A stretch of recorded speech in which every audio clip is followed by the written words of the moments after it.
Limited editions do not just make products scarce, they make waiting feel dangerous. A normal product gives you time. You can compare it, ignore it, come back tomorrow, or decide you never needed it. A limited drop changes that calculation. Suddenly, doing nothing is no longer neutral. Waiting now carries a cost. The product may disappear, the price may rise, or someone else may get the access you wanted. That is why limited editions can turn ordinary desire into urgency. The real mechanism is not simply rarity. It is the compression of time, access, and social proof into one decision. Start with the most obvious signal, limited supply. When a page says only a few units remain, it creates a clear threat. The choice is no longer between buying and not buying. It feels like a choice between buying now and losing the option forever. But supply is only one version of scarcity. A countdown creates time scarcity. A message saying high demand creates social scarcity. A raffle creates access scarcity. These signals look similar, but they push different psychological buttons. Only a few left says the stock is disappearing. Offer ends tonight says your opportunity is disappearing. High demand says other people have already decided this is valuable. And that last message can be especially powerful because it combines urgency with social proof. You are not only being told that the product may vanish, you are being shown that other people want it too. That matters because people often use the behavior of others as information. If thousands of buyers are competing for the same release, the competition itself can make the product feel more desirable. Demand becomes evidence. The crowd seems to confirm that this object is worth chasing.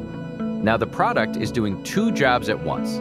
It is something you may want to own, and it is proof that you managed to obtain what others could not. This is where limited editions move beyond simple fear of missing out.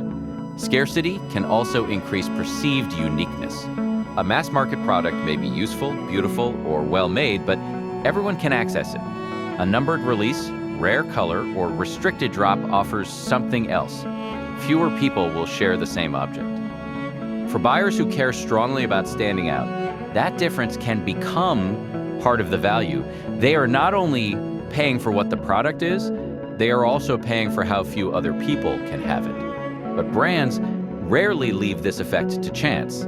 They build systems around it. Push notifications announce the opening, countdown clocks define the deadline, draws and raffles turn access into a competition, waiting rooms, app-only releases, and narrow purchase windows transform a simple transaction into an event. These obstacles may look inconvenient, but inconvenience can strengthen the feeling that access matters. The difficulty becomes evidence of exclusivity. Getting through the process feels like winning, not merely shopping. And notice what disappears during this process. Calm evaluation. When the clock is running, the buyer has less time to compare alternatives, question the price, or ask whether the product is genuinely better. The decision shifts from, do I want this, to can I afford to lose this chance?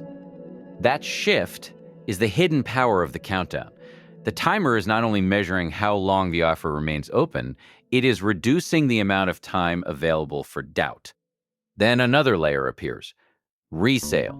If buyers believe a popular release may cost more after it sells out, waiting can feel expensive even before the product disappears. The purchase becomes partly about ownership and partly about opportunity. Missing the retail release may mean paying a premium later or watching someone else profit from the access you failed to secure. This does not mean every limited product becomes valuable. Many do not. But the expectation alone can intensify the race. A possible future premium makes the current deadline feel more serious. The result is a feedback loop. Scarcity attracts attention. Attention signals demand. Demand increases urgency. Urgency creates faster sellouts. And the sellout becomes new proof that the next release may be even harder to obtain. From the outside, this can look like the perfect marketing machine. But here is the twist. Scarcity can work too well.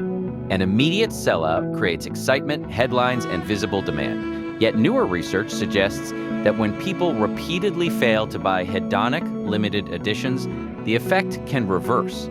The brand may begin to feel less desirable, and customers may become less willing to return. Why?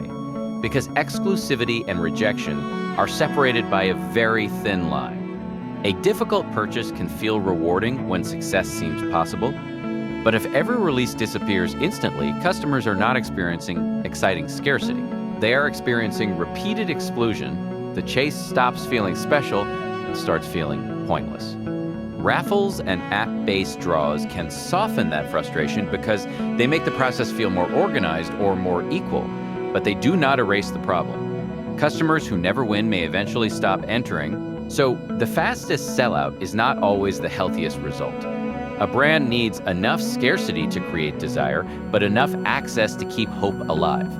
That balance explains why limited editions are so powerful and so risky. They do not simply reduce the number of products, they redesign the decision around shrinking time, visible competition, restricted access, and anticipated regret. The product may be limited, but the stronger pressure comes from everything built around it. A countdown tells you that time is disappearing. A demand signal tells you that others are moving first.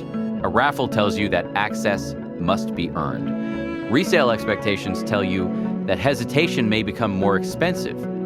Together, these signals make waiting feel like a loss before anything has actually been lost. And that is the hidden reason limited editions create panic. The brand is not only selling an object, it is selling a closing door, then asking how long you are willing to stand outside before it shuts.